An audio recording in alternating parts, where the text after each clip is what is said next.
Good morning students. Today we will discuss the topic delegation of authority of class 12th business studies. Delegation of authority. Delegation means sharing. Authority means power to take decision. So delegation of authority in short means sharing the power. अपनी power को share करना means highest rank पे जो person है वो अपनी power को share करता है with the lowest rank person. In every organization managers are assign lot of work. आपको पता है मैनेजर्स जो होते हैं उनके पास बहुत सारा काम होता है. जैसे कि परचेज डिपार्टमेंट है. अब परचेज डिपार्टमेंट का जो हेड होगा परचेज मैनेजर, उसके पास परचेज से रिलेटेड सारा वर्क होगा. And manager alone can not perform all the work. Manager जो है अकेला उस वर्क को परफॉर्म नहीं कर सकता. He divided the work among different individuals. वो क्या करता है, जितना भी टोटल वर्क होता है उसको इंडिविजुअल्स में डिवाइड कर देता है अकॉर्डिंग टू देयर क्वालिफिकेशंस. उनकी क्वालिफिकेशन के अकॉर्डिंग एंड उनसे वर्क करवाता है. The manager begins with sharing of his responsibility. अब काम कराने के लिए सबसे पहले मैनेजर क्या करेगा, अपने सबऑर्डिनेट्स के साथ रिस्पॉन्सिबिलिटी को शेयर करेगा. देन आफ्टर पासिंग रिस्पॉन्सिबिलिटी पास करने के बाद ये श्योर करेगा कि his subordinates perform all the work efficiently and effectively. कि उसके जो एम्प्लॉयज हैं, उसके जो सबऑर्डिनेट्स हैं वो effectively means on time and efficiently means cost effective manner perform all the work. कि वो इफेक्टिवली एंड एफिशिएंटली सारा काम कर रहे हैं नहीं कर रहे. So the manager creates accountability. Manager क्या करेगा, उनकी अकाउंटेबिलिटी क्रिएट करेगा. मीन्स अगर वो इफेक्टिवली काम नहीं करे या एफिशिएंटली काम नहीं करे तो उनका अकाउंटेबिलिटी उनकी होगी, आंसरेबिलिटी उनकी होगी. This whole process is delegation of authority. ये जो सारी प्रोसेस है, रिस्पॉन्सिबिलिटी शेयर करना, अथॉरिटी शेयर करना, देन अकाउंटेबिलिटी फिक्स करना, this is delegation of authority. Let us take an example. Suppose करो मिस्टर राम जो है ओनर है राम टेक्सटाइल्स का. अब मिस्टर राम ने अपने सेल मैनेजर सुरेश को टारगेट दिया कि उसको 5000 units at the end of the period sale करनी है. मीन्स 5000 यूनिट्स का टारगेट दिया इसने, 5000 यूनिट्स. अब क्या ये अकेला 5000 यूनिट सेल कर पाएगा? इसने क्या किया, इसके नीचे जो सेल्स पर्सन है, इसके नीचे 5 सेल्स पर्सन है, ABCDE. अब A को 1000 यूनिट्स दे दी, B को 1000 यूनिट्स का टारगेट दिया, C को 1000 यूनिट्स का, D को 1000 यूनिट्स का टारगेट दिया और E को 1000 यूनिट्स का टारगेट दिया. मीन्स सुरेश ने क्या किया, अपनी रिस्पॉन्सिबिलिटी, सुरेश की रिस्पॉन्सिबिलिटी थी 5000 यूनिट्स को टारगेट कंप्लीट करना. इसने अपनी रिस्पॉन्सिबिलिटी क्या की, शेयर कर दी 1000 यूनिट्स की. This is sharing of responsibility.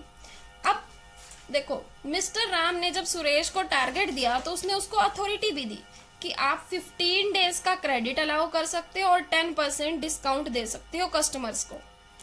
ठीक है, 15 डेज का क्रेडिट एंड 10% का डिस्काउंट. अब जो रिस्पॉन्सिबिलिटी तो इसने दे दी, इसको क्या करना पड़ेगा, रिस्पॉन्सिबिलिटी के साथ साथ अथॉरिटी भी शेयर करनी पड़ेगी.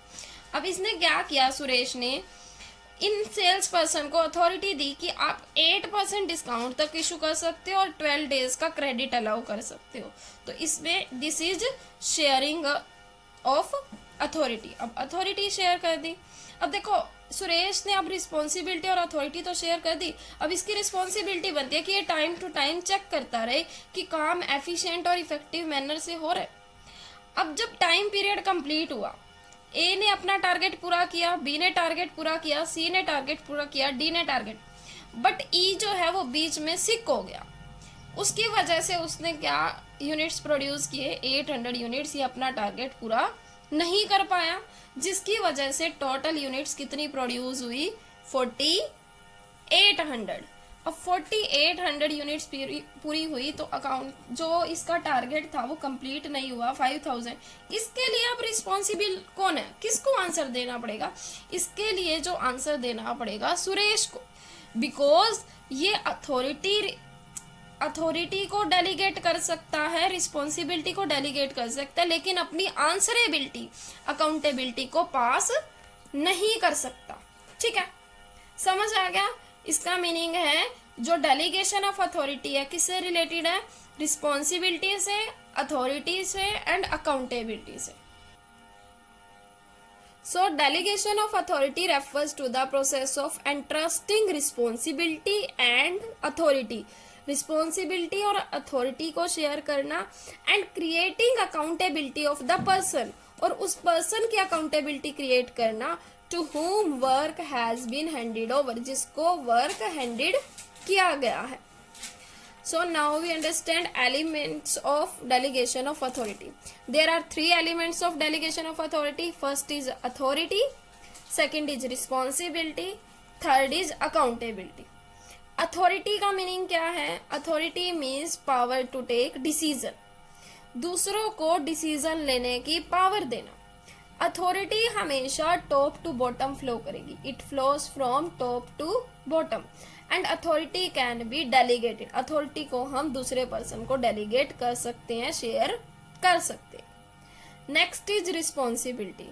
Responsibility means the work assign to an individual. Individual को वर्क असाइन करना, उसकी ऑब्लिगेशन देना कि आपको ये काम कंप्लीट करना. ये हमेशा रिस्पॉन्सिबिलिटी हमेशा अपवर्ड्स फ्लो होती है.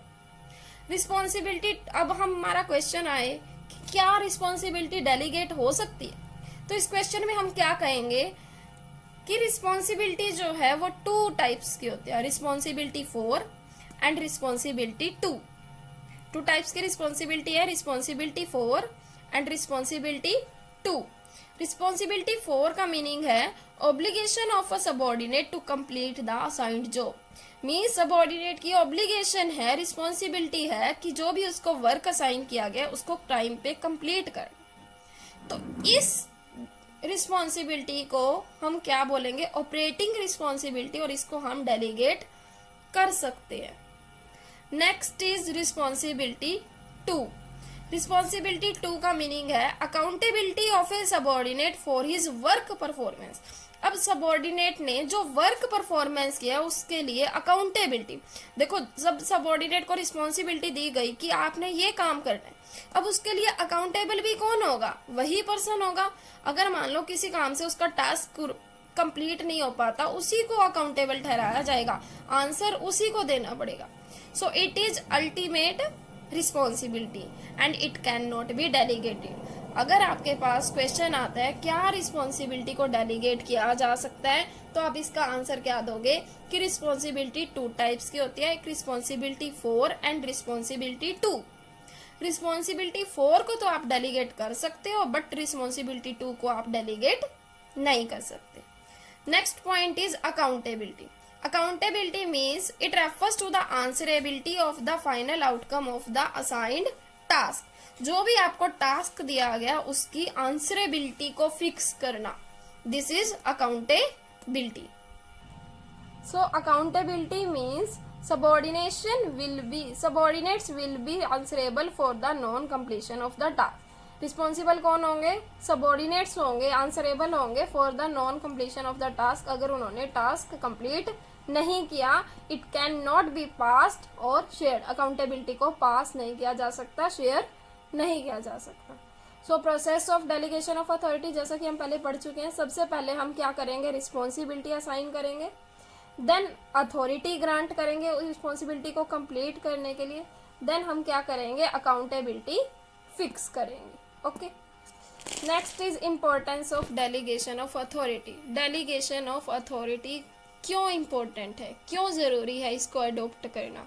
अब देखो, कोई भी ऑर्गेनाइजेशन, अगर लार्ज ऑर्गेनाइजेशन है, बिना डेलीगेशन ऑफ अथॉरिटी के सक्सेस नहीं हो सकता, उसका ऑब्जेक्टिव अचीव नहीं हो सकता. डेलीगेशन ऑफ अथॉरिटी जो है एक इम्पोर्टेंट पार्ट है ऑफ लार्ज ऑर्गेनाइजेशन का. अब कैसे हेल्पफुल है हम देखेंगे. First is effective management. देखो, मैनेजमेंट इफेक्टिव कैसे होगा? अब मैनेजमेंट के पास बहुत सारा वर्क होता है करने के लिए. अब अगर वो रूटीन वर्क डेलीगेट कर देगा, डेलीगेट में क्या करेगा? उसने अपनी अथॉरिटी जो है रूटीन वर्क शेयर कर दिया, तो उससे क्या होगा? वो फ्री हो जाएगा, वो कंपनी से रिलेटेड इंपॉर्टेंट डिसीजन ले सकता है, जिससे क्या होगा? मैनेजमेंट इफेक्टिव होगा. In the delegation process manager passes routine work to the subordinate. Manager क्या करेगा? अपना रूटीन वर्क तो पास कर देगा सबऑर्डिनेट को, और so that they are free to focus on some important matters, ताकि वो फ्री हो जाएंगे कुछ इम्पोर्टेंट मैटर्स पर डिसीजन लेने में. अब अथॉरिटी को डेलीगेट करके मैनेजर्स जो है अपने सबॉर्डिनेट से इफेक्टिवली और एफिशिएंटली वर्क करा सकता है, जिससे मैनेजमेंट क्या होगा, इफेक्टिव होगा। Second is employ development. अब देखो डेलीगेशन ऑफ अथॉरिटी में हम क्या करते हैं, डिसीजन मेकिंग पावर शेयर करते हैं। अब जब एम्प्लॉयज के पास डिसीजन मेकिंग पावर आएगी तो अपने टैलेंट्स का वो यूज कर सकते हैं, जिससे क्या होगा, उनके अंदर क्या होंगी, स्किल्स डेवलपमेंट होंगी। स्किल डेवलपमेंट के लिए वो फ्यूचर के लिए मैनेजर भी बन सकते हैं। उनके अंदर वो स्किल्स डेवलप होंगी जिससे वो कॉम्प्लेक्स टास्क भी परफॉर्म कर पाएंगे। As a result they become more able to take extra responsibility, और वो एक्स्ट्रा रिस्पॉन्सिबिलिटी भी ले सकेंगे क्योंकि उनको इंपॉर्टेंस दी जा रही है, उनके साथ अथॉरिटी शेयर की जा रही है। Next is motivation of employees. Delegation में क्या होता है बच्चों, जब मैनेजर है अपनी रिस्पॉन्सिबिलिटी और शेयर अथॉरिटी शेयर करता है सबॉर्डिनेट, ये क्या करता है, सबॉर्डिनेट्स को मोटिवेट करता है, क्योंकि इसमें उन्हें लगता है कि जो मैनेजर है वो हम पर ट्रस्ट कर रहे हैं। इससे उनके रिलेशंस भी डेवलप होते हैं। इससे क्या होता है, एम्प्लॉयज मोटिवेट हो जाते हैं और वो बेटर वर्क परफॉर्म करने के लिए एबल हो जाते हैं। Next is facilitation of growth. अब ग्रोथ कैसे होता है ऑर्गेनाइजेशन का, देखो डेलीगेशन ऑफ अथॉरिटी से सिर्फ एक पर्सन का डेवलपमेंट ही नहीं होता, बल्कि ऑर्गेनाइजेशन का भी डेवलपमेंट होता है। कैसे, क्योंकि मैनेजर जब अपनी डेलीगेशन अथॉरिटी करेगा, अथॉरिटी को डेलीगेट कर देगा, तो वो क्या करेगा, वो जो दूसरे इंपॉर्टेंट डिसीजन है उससे रिलेटेड डिसीजन भी ले पाएगा, क्योंकि वो फ्री हो जाएगा, उसका वर्कलोड कम हो जाएगा।